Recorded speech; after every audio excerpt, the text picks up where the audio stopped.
1976 সালে রাষ্ট্রের দায়িত্ব কাঁধে তুলে নিয়েই প্রত্যন্ত অঞ্চলে ছড়িয়ে থাকা প্রতিভাবান শিশু কিশোরদের খোঁজ শুরু করেন শহীদ রাষ্ট্রপতি জিয়াউর রহমান। তার মূল লক্ষ্য ছিল আগামীর নেতৃত্ব গড়ে তোলা।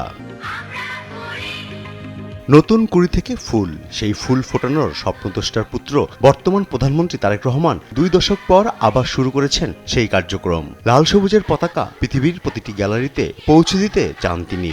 এবার ছোট শিশুদের নাচ, গান, অভিনয় ও চিত্রাঙ্কনের মাঝে থেমে নেই বিএনপি সরকার। সরকার গঠনের আগেই তারেক রহমান ঘোষণা দেন, খেলাধুলা শুধু বিনোদন নয়, এটাকে পেশা হিসেবেই রূপ দেয়া হবে। সেই ঘোষণা আজ বাস্তবে রূপ নিয়েছে। ক্রীড়া হলে পেশা, পরিবার পাবে ভরসা, এই প্রতিপাদ্যে কিশোর কিশোরীদের বৃহত্তর খেলার আয়োজন নতুন কুড়ি স্পোর্টস 2025-26-এর প্রথম ধাপের সমাপনী অনুষ্ঠানে সোমবার বিকেলে অংশ নেন প্রধানমন্ত্রী তারেক রহমান। প্রথম ধাপে football, cricket, kabaddi, athletics, badminton, দাবা, সাঁতার এবং মার্শাল আর্ট মোট 8টি ক্রীড়া ইভেন্ট অন্তর্ভুক্ত ছিল।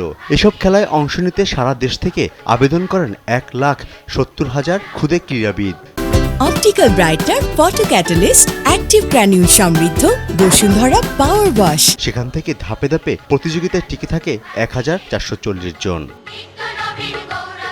সোমবার বিকেলে রাজধানীর আর্মি স্টেডিয়ামে নতুন কুড়ি স্পোর্টস 2025-26-এর ফুটবল ইভেন্টে বালক এবং বালিকাদের 2টি ফাইনাল এবং বালক ও বালিকাদের 100 মিটার দৌড় প্রতিযোগিতা মাঠে থেকেই দেখেন প্রধানমন্ত্রী। অনুষ্ঠানে প্রধানমন্ত্রী তার বক্তব্যে বলেন, শিশু কিশোরদেরই দেশ গড়ার কাজ এগিয়ে নিতে হবে। তোমরা যদি আগামী দিনে নিজেদেরকে গড়ে তুলতে পারো সঠিকভাবে, তাহলেই আমরা বাংলাদেশকে ভবিষ্যতে গড়ে তুলতে পারবো। নিজেকে কখনো ছোট ভাববে না, নিজেকে গড়ে তুলতে হবে। তুমি যত শক্তভাবে নিজেকে গড়ে তুলতে পারবে, তুমি তোমার বাংলাদেশকে তত সুন্দরভাবে গড়ে তুলতে পারবে। শিশু কিশোরদের দেশ পরিষ্কার পরিচ্ছন্ন রাখার আহ্বান জানান প্রধানমন্ত্রী। আমি তোমাদের সকলের কাছে যে সাহায্যটি চাই, তোমরা নিশ্চয়ই দেখেছো রাস্তা দিয়ে হেঁটে যাওয়ার সময় তোমার বাসার আশেপাশে অনেকে বিভিন্ন রকম ময়লা ফেলে যায়, বিভিন্ন রকম প্লাস্টিকের বোতল ফেলে যায়, সেটি পুকুর হোক, নদী নালা হোক, বাসার আশেপাশে। এখন থেকে যদি এরকম কোনো দৃশ্য তোমাদের চোখে পড়ে, প্লিজ তোমরা তাকে বারণ করবে।